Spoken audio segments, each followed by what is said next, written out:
I started Ready Player One, and I'm about 13 chapters in. Which is of... What? Ready Player One? No. I mean, like 13 of how many chapters? Oh, I don't know. Oh, okay. I don't know. I don't like to know, because I know when the end is coming. Okay, Yeah. book feel.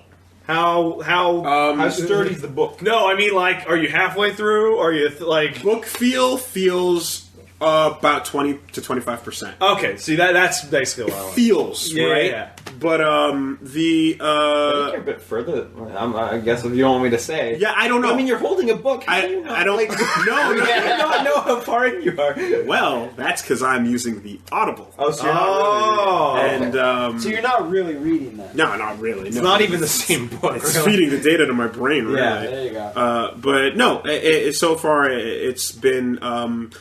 the start is, like, rough. And the reason why the start is rough is because it suffers... Well, I don't want to say suffers. It has the same problems as Life is Strange in terms of the language and in terms of the way the characters talk to each other.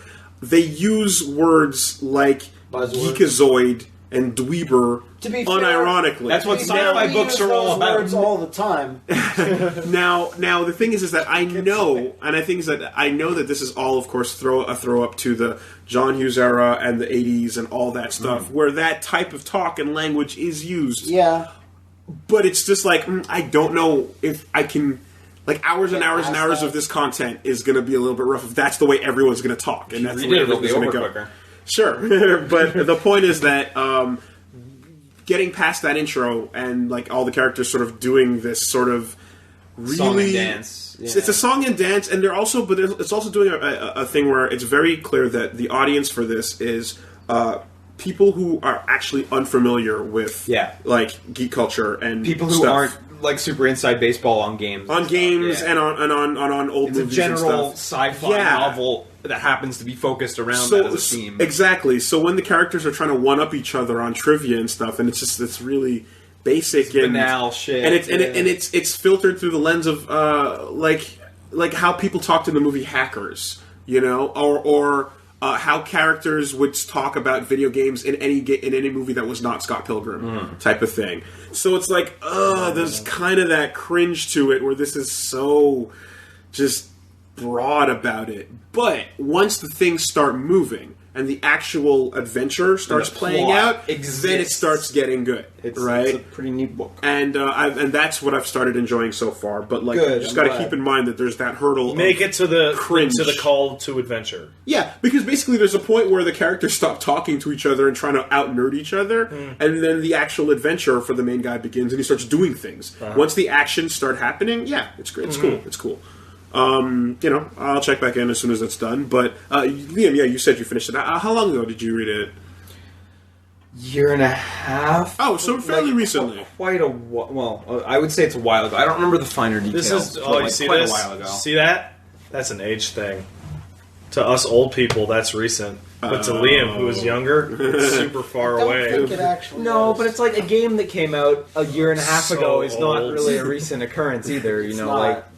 But yeah, that's sort of the thing, and I guess I'm so it'll Yeah, I know. it makes me kind of wonder about, like, you know how we love cringy B-movie type things and whatnot. Like, in a book, you have so much more of it to go through. Yeah. So, like, a B book would be... doesn't get published. or it ends up at the pharmacy. Yeah, you know what exactly. I mean? Oh, pharmacy That's books. the Pharmacy rich books. selection That's right it. there. Yeah. Quality. Yeah. Yeah, that's pretty much it.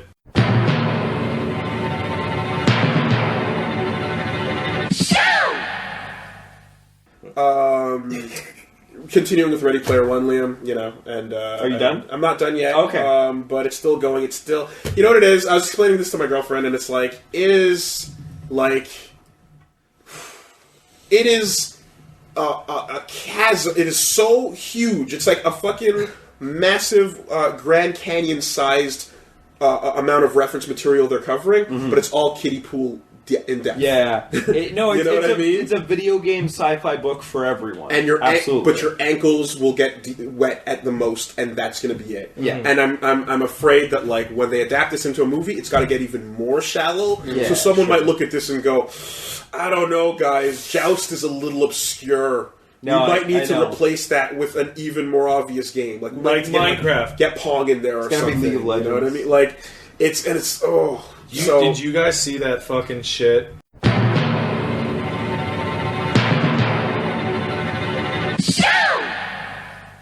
That's good. Considering the price. Now that I've finished Ready Player One, which was, you know what, way better in the end. By Yeah? the way, I forgot to mention earlier, the third act of Ready Player One is way cooler than the start. Welcome to every sci-fi book. Like It fucking picks up, man. I'm turning that like those criticisms around. it's a real page turner. I can't wait to see the adaptation now. Holy shit, that finale. Yeah, okay. Fuck. You know why. I know why. You know I'm why. glad you enjoyed it. Oh my god, it starts writing for me. But anyway, now that I'm done with that, I'm going to finally start reading All You Need Is Kill.